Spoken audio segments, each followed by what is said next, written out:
5-factor model. Do you guys think that the 5-factor model that he describes is going to necessitate or debunk what he's saying down here? Like, do you think the model is going to include one parent talking shit on the other parent? Do you think it's going to include things like the scientific validity and how it's approached, etc., etc., etc.? Let's go.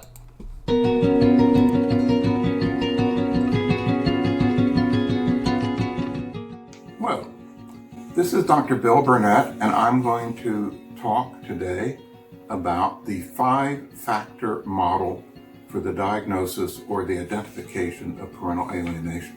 Okay, first off, it has to be properly recognized to be a diagnosis, and from everything I've read so far, it says this does not seem to be something that can be diagnosed because it's bullshit, and it doesn't have that level, has not gone through or succeeded through that level of scrutiny across the board. So, already, bullshit. Parental alienation is a mental condition in which a child, usually one whose parents are engaged in a high-conflict separation or divorce, allies strongly with one parent, called the preferred parent, and rejects a relationship with the other parent, the alienated parent, without legitimate justification.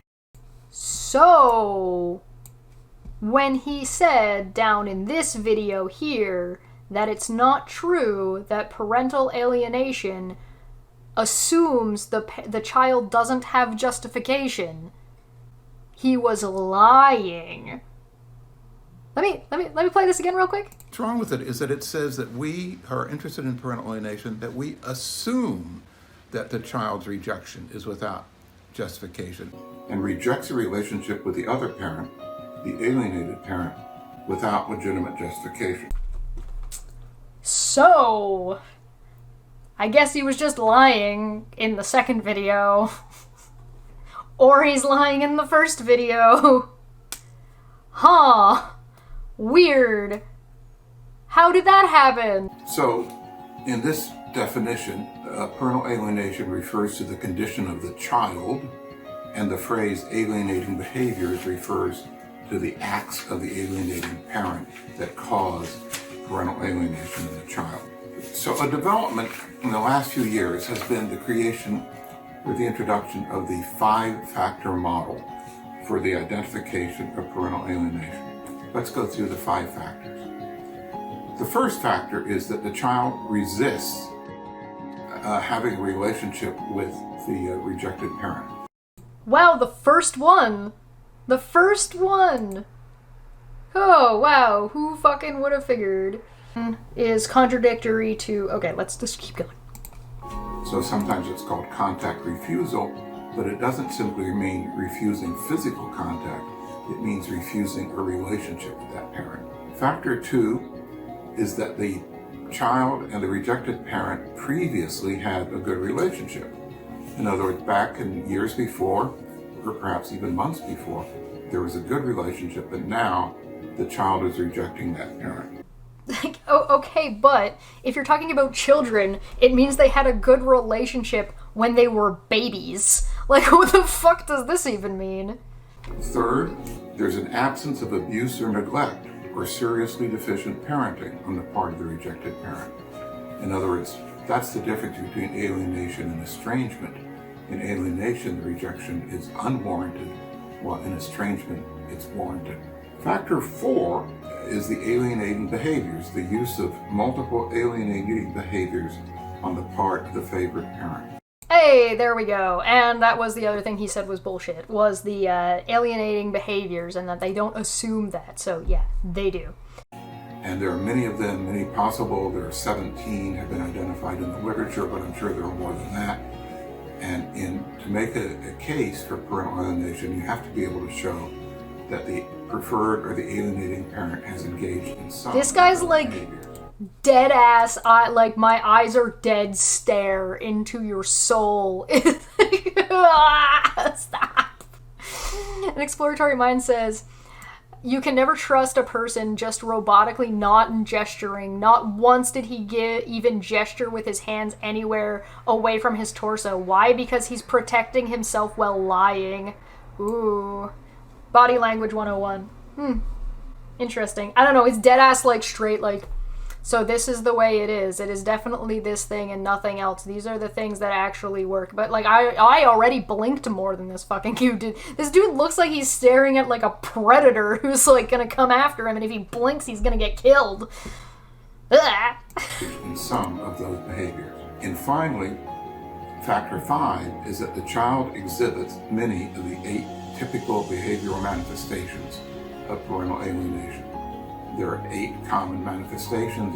They start with campaign of denigration, and the second one is frivolous rationalizations for the denigration, and so on. There are 8 of those. So in order to make the diagnosis, you need to have all 5 of the factors that I've just enumerated. Thank you very much. I think I can say that I fucking hate this man, and he can fuck off forever, and he probably abused his kids. Probably had his kids taken away from him, and now he's like, no, we gotta help all these men that don't have their kids. They keep having their kids taken away from them with legitimate reasons. Okay, I sent you what I think are the couple most relevant ones from the DSM-5. Okay, cool, thanks. Did you find out, by the way, if the DMC-5, which is what they referenced, is something else? Google automatically corrected, so you assumed a typo. Yeah, okay, fair. That's kind of what I figured. All right. Conditions that may be a focus of clinical attention. Children affected by parental relationship distress. Other problems related to primary support. Huh? I mean, yeah, distress. Relationship distress. Yeah, that makes sense. That's not the same thing. Okay. Parental history, past history of physical abuse in a child, encounter for mental services for perpetrator or parental child abuse. Child maltreatment and neglect problems, child physical abuse. Child physical abuse is non-accidental physical injury to a child ranging from minor bruises to severe fractures or death, occurring as a result of punching, beating, kicking, biting, shaking, throwing, stabbing, choking, hitting with hand, stick, strap, or other object, burning, or any other method that is inflicted by a parent, caregiver, or other individual who has responsibility for the child. Such injury is considered abuse regardless of whether the caregiver intended to hurt the child. Physical discipline such as spanking or patting is not considered abuse as long as it is reasonable and causes no bodily injury to the child. Problems related to family upbringing. For this category, the term parent is being used to refer to one of the child's primary caregivers who may be biological, adopted, or foster parent, or may be another relative, such as a grandparent, who fulfills the parental role for the child. The category should be used when the main focus of the clinical attention is to address the quality of the parent-child relationship, or when the quality of the parent-child relationship is affecting the course, prognosis, or treatment of a mental or other medical disorder. So that is when a parent is interfering with whatever treatment exists for the child. Typically, the child-parent relational problem is associated with impaired functioning in behavioral, cognitive, or affective domains. Examples of behavioral problems include inadequate.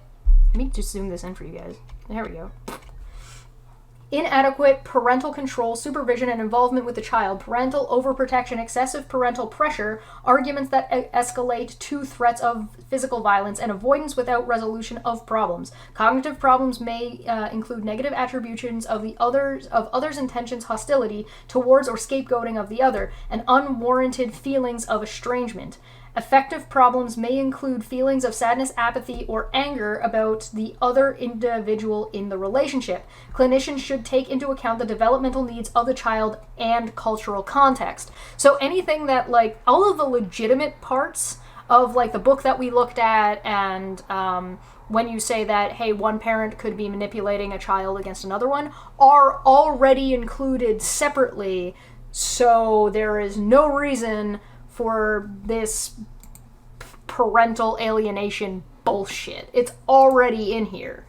Let's pull up another one. Upbringing from parents. This category should be used when the main focus of clinical attention pertains to issues regarding a child being raised away from the parent, or when this separate upbringing affects the course, prognosis, or treatment of a mental disorder, of a mental or other medical disorder. The child could be one who is under state custody and placed in kin care or foster care. The child could also be one who is living in a non-parental relative's home or with friends, but whose out-of-home placement is not mandated or sanctioned by the courts. Problems related to child living in a group home or orphanage are also included. This category excludes issues related to V60.1, bracket Z59.3, children in boarding schools. Child affected by parental relationship distress. This category should be used when the focus of clinical attention is the negative effects of parental relationship discord. Examples: high levels of conflict, distress, or disparagement on a child in the family, including effects of the child's mental or other medical disorders. Yeesh. And then, of course, there's maltreatment, which is already in here. Go fucking figure. So it's almost like everything that these fucking people are saying is absolute fucking bullshit, and it doesn't take long to figure out that it's fucking absolute goddamn bullshit. Fuck you and the horse you rode in on, you garbage person. And to like force people like this girl to go and have to stay at a camp with her abusive father, convictedly abusive father, is disgusting, inhumane, horrific, and you're a fucking monster. Fuck you.